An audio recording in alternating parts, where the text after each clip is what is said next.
Balance scorecard adalah sebuah sistem manajemen untuk mengukur kinerja perusahaan secara lebih komprehensif. Balance scorecard diciptakan untuk mengatasi problem tentang kelemahan sistem pengukuran kinerja eksekutif yang hanya berfokus pada perspektif keuangan saja dan cenderung mengabaikan perspektif non-keuangan. Balance scorecard mengukur keuangan di masa lalu dan di masa mendatang.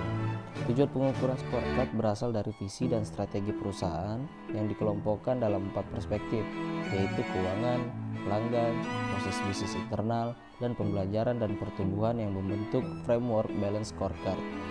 Berikut ini beberapa pengertian balance scorecard dari beberapa sumber buku.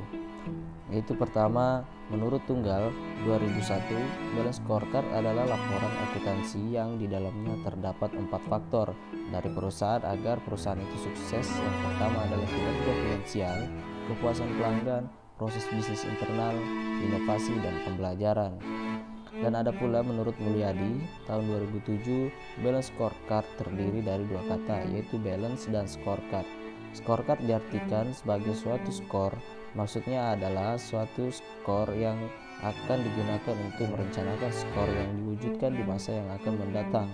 Sedangkan balance artinya berimbang, untuk mengukur kinerja eksekutif secara berimbang dari berbagai dimensi, yaitu keuangan dan non-keuangan, jangka pendek serta jangka panjang, maupun internal dan eksternal.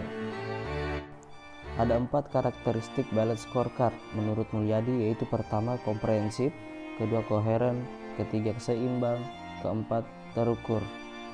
Banyaknya kelemahan pengukuran kinerja dengan sistem tradisional mendorong terciptanya balance scorecard yang memperhatikan 4 perspektif pengukuran, yaitu 1. Perspektif keuangan, kedua perspektif pelanggan, ketiga perspektif proses bisnis internal, dan yang terakhir adalah perspektif pembelajaran dan pertumbuhan. Penjelasan keempat perspektif tersebut adalah sebagai berikut. Perspektif keuangan. Tolak ukur finansial adalah penting, akan tetapi tidak cukup mengarahkan kinerja dalam menciptakan nilai bagi organisasi. Balance scorecard dalam implementasi sistemnya berusaha mencari suatu keseimbangan dari tolak ukur kinerja, baik finansial maupun non-finansial. Perspektif pelanggan.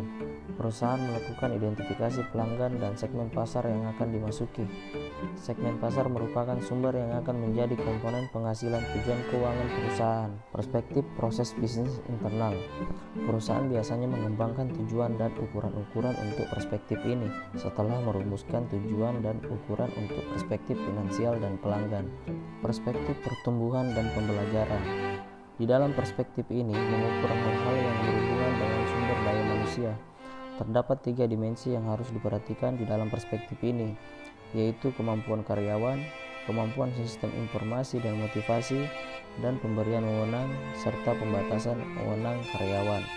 Perspektif pembelajaran dan pertumbuhan diantaranya bertugas mempersiapkan sumber daya manusia atau orang instansi pemerintah untuk memiliki kapabilitas menjalankan sistem yang terbangun dalam perspektif internal proses.